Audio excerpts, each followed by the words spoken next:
صلی علی رسول الکریم اما بعد، نبی کریم صلی اللہ علیہ وسلم کا ارشاد گرامی ہے، اس کے راوی حضرت ابن عمر رضی اللہ تعالیٰ عنہما ہیں، فرماتے ہیں کہ کوئی عورت، یہ حضور کا فرمان، کوئی عورت 3 دن سے سفر نہ کرے مگر یہ کہ اس کے ساتھ اس کا محرم ہو، اور سفر کرے، اور یہی حضرت ابو ہریرہ رضی اللہ عنہ راوی ہیں کہ نبی کریم صلی اللہ علیہ وسلم نے ارشاد فرمایا کہ سفر کرے عورت لیکن محرم کے ساتھ، بغیر محرم کے سفر نہ کرے۔ آج کل ہمارے معاشرے میں ہماری بہنیں یورپ چلی جاتی ہیں، وہاں شوہر ہے یا والد ہے لیکن اکیلی چلی جاتی ہیں، حرمین شریفین جاتی ہیں، وہاں بھی کوئی نہ کوئی موجود ہوتا ہے لیکن اکیلی چلی جاتی ہیں، اور اسی طرح اندرون ملک فرض کریں، کراچی سے لاہور جانے اکیلی چلی جاتی ہیں، اسلام آباد جانے اکیلی، پشاور جانے اکیلی، تو یہ منع ہے، اس کو منع فرمایا، یعنی مسافت سفر جو مسافر جس سے بن جائے وہ منع ہے۔ اور یہی حال ہماری بہنوں کا ہے جو ڈیوٹی کرتی ہیں، مثلا پی آئی اے چلاتی ہیں ہماری بہنیں، پی آئی اے میں ایئر ہوسٹس ہیں ہماری بہنیں، یا کسی کمپنی میں، یعنی یہ کوچ میں ہماری بہنیں آج کل ڈیوٹی کر رہی ہیں، یا ڈرائیونگ بھی کر رہی ہیں، یا اسی طرح ٹرین میں بھی ڈیوٹی کر رہی ہیں، یا کہیں بھی مستقل آنا جانا سفر میں ہے میری بہنوں کا، تو یہ منع ہے، اور اگر کرتی ہیں تو پھر محرم ہونا چاہیے۔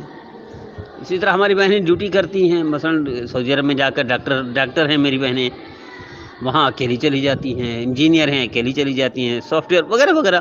کوئی بھی ہے اجازت سفر کے لیکن محرم ہو، محرم کے بغیر نبی کریم صلی اللہ علیہ وسلم کی نافرمانی ہے، یعنی اس ڈیوٹی میں برکت نہیں ہوگی، اس رزق میں خیر نہیں ہوگی جو میری بہنیں حاصل کریں گی، کیا ایئر ہوسٹس بن کر، یا پائلٹ بن کر، یا کسی بھی ڈپارٹمنٹ ڈیوٹی کر کے، یا کسی کوچ میں وہ بن کر ڈیوٹی کر کے، یا ڈرائیور بن کر، یا کسی بھی اس میں اس طرح کا جہاں سفر کرنا پڑے، اس سفر میں بھی خیر نہیں ہوگی، چاہے وہ حرمین شریفین کا سفر ہو، کہ اکیلی چلی جاتی ہیں اس میں خیر نہیں ہوگی، کیوں؟ کیونکہ نبی کریم صلی اللہ علیہ وسلم نے منع فرمایا، اور حضور نے سے منع فرما دیں وہ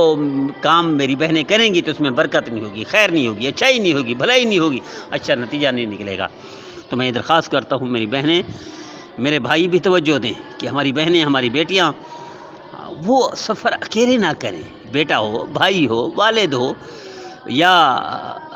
نانا ہو، دادا ہو، کوئی نہ کوئی ساتھ ہو، تبھی سفر کریں، چاہے وہ سفر اندرون ملک ہو یا بیرون ملک ہو،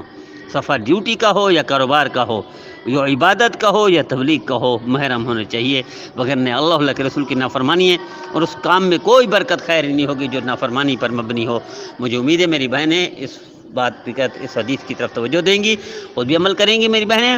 اور ہمارے بھائی بھی عمل کریں گے، توجہ دیں گے، خود بھی سنیں گے، دوسروں کو بھی سنائیں گے، یہی مقصد ہے ہمارا، اصلاح معاشرہ، تربیت معاشرہ۔ آئیے ہمارا ساتھ دیجیے۔